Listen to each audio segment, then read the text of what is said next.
Hello everyone, welcome back to my channel Shri Gyan. और आज हम बात करने वाले हैं जियोग्राफिकल डिक्शनरी की। तो जियोग्राफी में बहुत से ऐसे वर्ड्स होते हैं जो कभी कभी बहुत प्रॉब्लम कर देते हैं, जो नहीं समझ में आते। तो हमें उसे समझने के लिए क्या करना है, इस जियोग्राफी डिक्शनरी को समझ लेना है। सबसे पहले हम बात करते हैं वॉल्केनो की।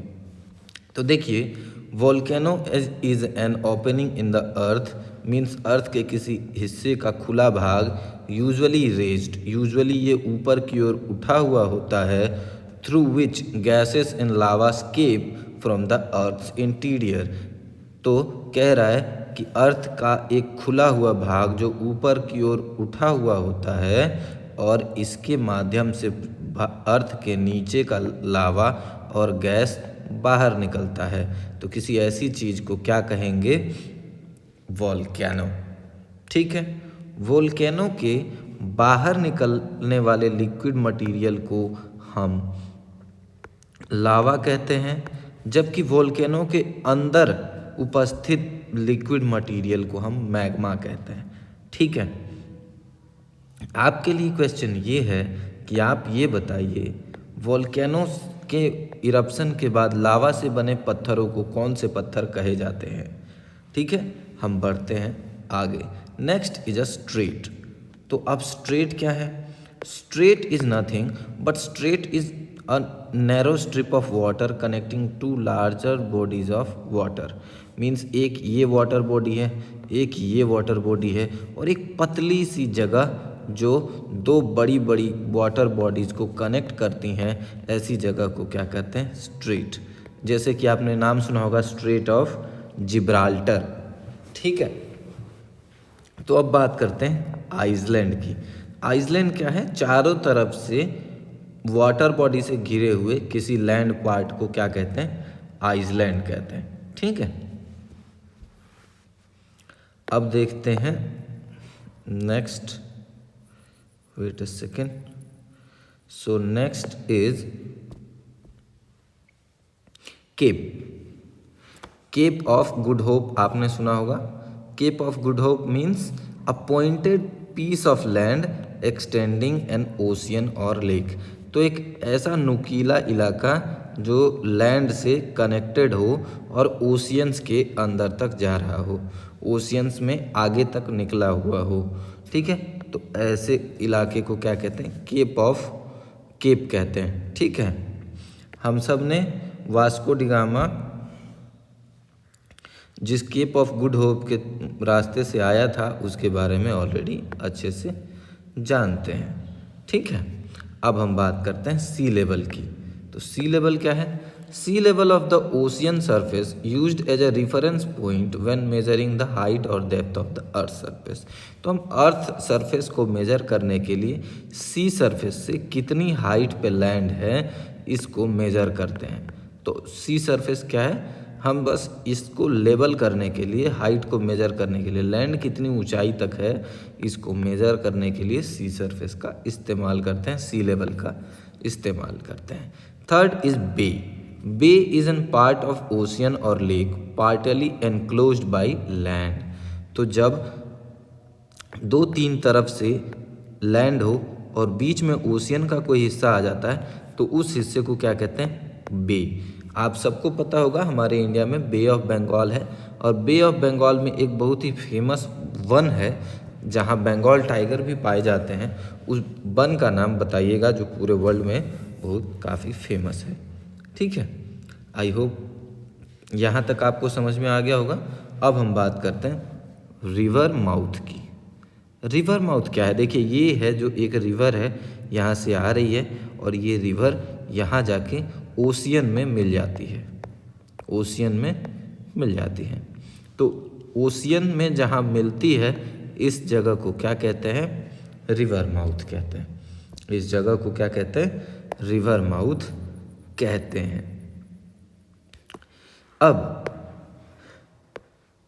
जब रिवर किसी रिवर फ्लोइंग में दूसरी रिवर आकर मिलती है तो इसे क्या कहते हैं, ट्रिब्यूटरी।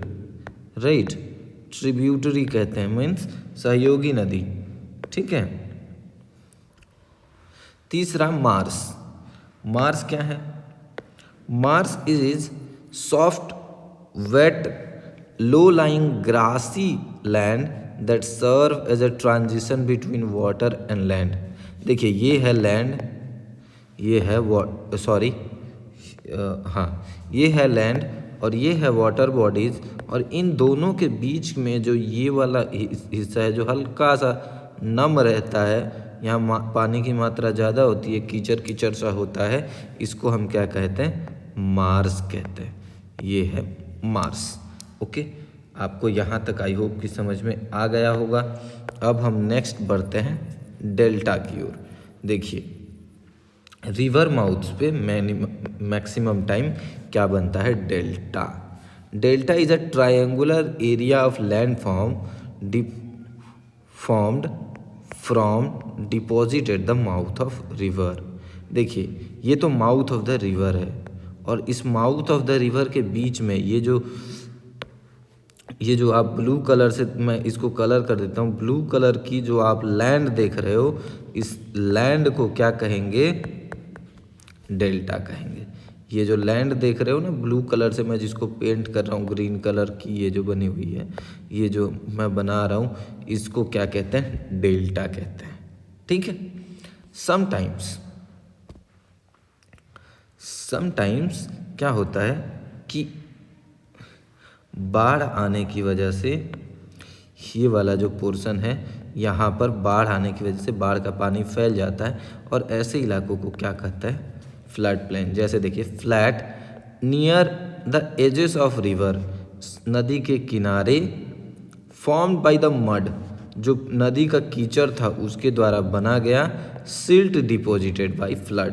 तो जो कचरा है या जो भी जितना भी सेडिमेंट्स नदी लेकर आई थी वो सब जहाँ बहा देती है, और इसीलिए इसको क्या कहते हैं? Flood plain. ठीक है। Next is swamp.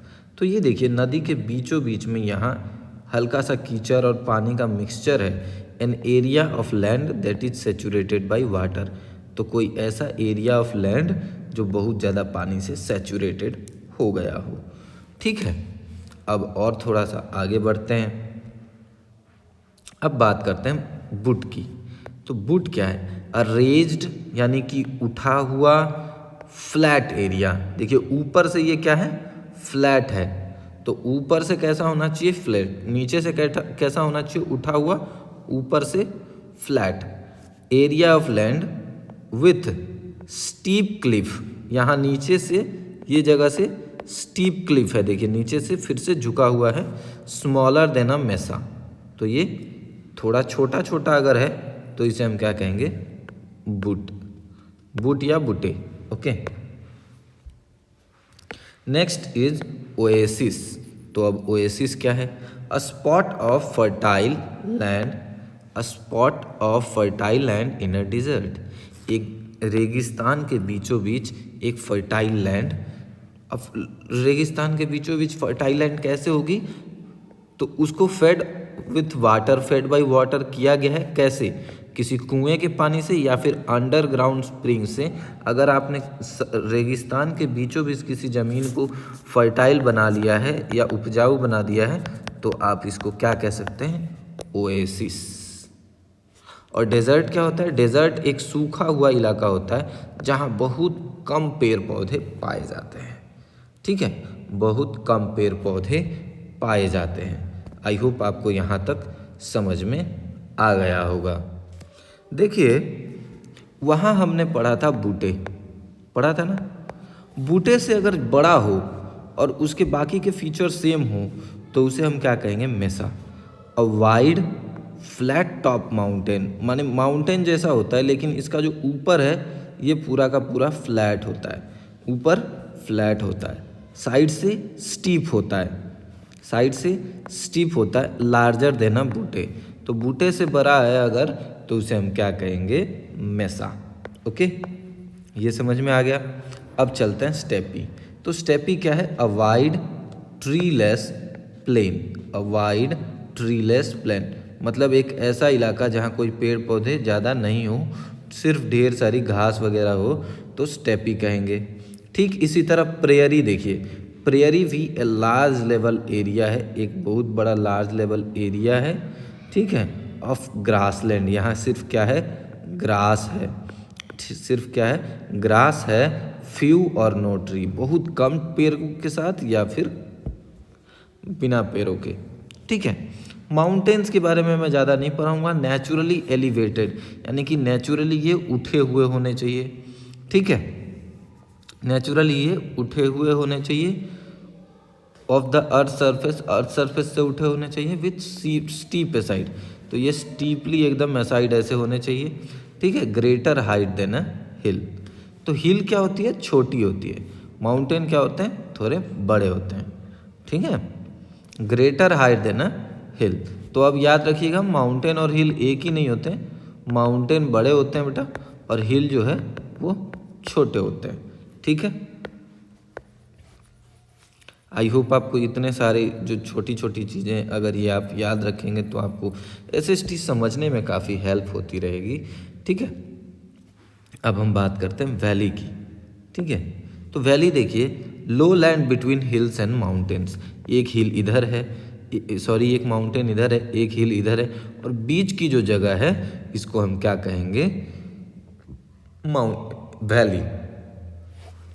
कभी कभी पहाड़ों के ऊपर बर्फ जम जाती है, और जब वो large ice mass that move slowly down a mountain और ओवरलैंड, तो इसको क्या कहते हैं, ग्लेशियर कहते हैं। बड़े बड़े पहाड़ों के ऊपर जो जमी हुई बर्फ है उसे हम क्या कहते हैं, ग्लेशियर कहते हैं, ठीक है, उसे हम क्या कहते हैं, ग्लेशियर कहते हैं। अब आगे देखिए, तो अब जब नदी के ऊपर से माउंटेन से यहाँ से ये पानी जब बह के आ रहा है तो ये कुछ इस शेप में आ रहा है, देखिए इस तरह के शेप में आ रहा है, तो इसको हम क्या कहते हैं, कैटरैक्ट कहते हैं। क्या कहते हैं, कैटरैक्ट कहते हैं। A large powerful waterfall, a large powerful waterfall को क्या कहते हैं, कैटरैक्ट कहते हैं। कैनियन क्या है, कैनियन एक ऐसी जगह है जहाँ बहुत कम जगह से पानी को गुजरना पड़ता है, ठीक है। अ नैरो डीप वैली, गड्ढी है, यहाँ देखिए ये गड्ढा नहीं है, यहाँ ये ज़मीन से काफ़ी नीचे है, गड्ढी है, पतली है, ये जगह भी कम है, और विथ स्टीप साइड, ठीक है। ये दो तीन अगर कैरेक्टरिस्टिक्स है, नैरो है, डीप वैली है और स्टीप साइड है, तो हम उसे क्या कहेंगे, क्लिफ कहेंगे, सॉरी कैनियन कहेंगे, okay. Next is cliff. Cliff क्या है, the steep almost vertical edge of a hill, mountain और प्लेन, तो इस जगह को हम क्या कहेंगे, ये वाला जो पोर्शन है इसको हम क्या कहते हैं, क्लिफ, CLIFF, क्लिफ। इसको क्या कहते हैं, जो स्टीप स्लोप है इसको हम स्टेप क्लिफ कहते हैं, ठीक है। और ये वाला जो इलाका है, ये पूरा का पूरा इलाका जो आप देख रहे हैं ये वाला, ठीक है, इसको मैं ग्रीन कलर से करता हूँ, रेड कलर ही ज़्यादा अच्छा है, तो ये रेड कलर से मैं कर देता हूँ। ये वाला जो पूरा इलाका है वो जो आप देख रहे हैं ये पूरा का पूरा पोर्शन क्या है, प्लेटू है, प्लेटू, ठीक है। ये है हमारा, ये वाला जो पोर्शन देख रहे हो आप ग्रीन कलर का, एक तरफ से अपलिफ्टेड है, फ्लैट है, ठीक है ना।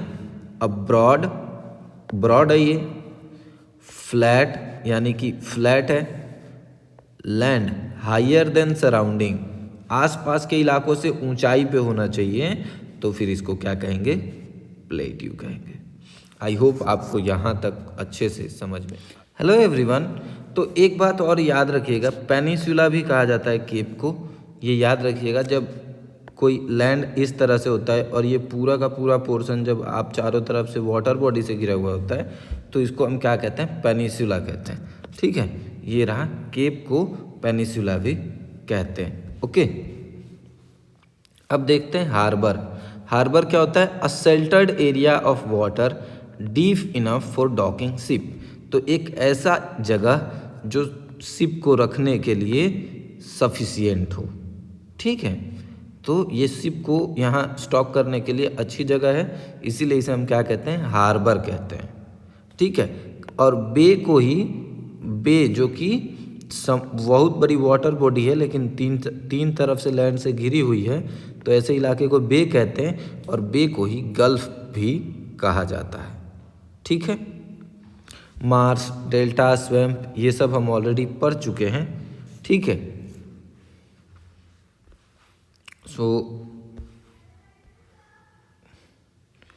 वेट अ सेकेंड, ये देखिए।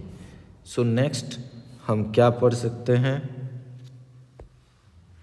आई think all the things we have already discussed, so now that's enough for the today. आज के लिए बस इतना ही, मिलते हैं आपसे अगली वीडियो में। तब तक के लिए keep studying, keep growing, have a great day. हाँ, वीडियो अगर अच्छी लगी तो प्लीज़ वीडियो को लाइक कीजिए, हमारे चैनल को सब्सक्राइब कीजिए और अपने फ्रेंड्स के साथ भी शेयर कीजिए। मिलते हैं आपसे नेक्स्ट वीडियो में, तब तक के लिए हैव अ ग्रेट डे।